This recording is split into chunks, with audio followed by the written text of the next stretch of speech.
inisyatiba ng mga kongresista upang mapalakas ang sports at samahan sa komunidad, mapaunlad ng kabuhayan at mapaigting ang kaligtasan ng mga mamamayan. Si Dane Gulimlim sa detalye. Nakiisa si Ilocos Norte 1st District Representative Sandro Marcos sa mga palarong isinagawa sa kanilang distrito, kung saan tampok ang finals ng Congressional Friendship Athletic Meet, Sandro Marcos Cup Shoot Fest at DAP Ayan Night Run. Layunin ng mga aktibidad na ito na palakasin ang sportsmanship at samahan sa komunidad. Personal na binisita ni Leyte 1st District Representative Martin Romualdez ang bagong public market sa Leyte upang tiyakin ang maayos na kalagayan ng mga tindero at mamimili. Ayon kay Romualdez, patuloy ang pagbibigay serbisyo sa kabila ng mga kritisismo at nakatuon ang kanyang tanggapan sa pagpapalago ng lokal na ekonomiya at kabuhayan.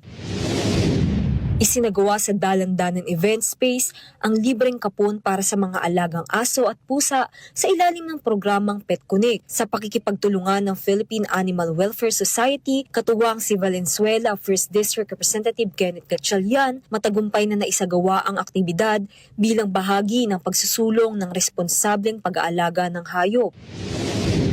Bumisita si Pangulong Ferdinand Marcos Jr. sa Calamba City upang personal na makipagpulong kay Representative Charis Hernandez at iba pang lokal na opisyal. Tinalakay sa pagpupulong ang seguridad, kaayusan at pag-unlad ng ekonomiya, kabilang ang pagkilala sa mga bagong economic zones ng lungsod.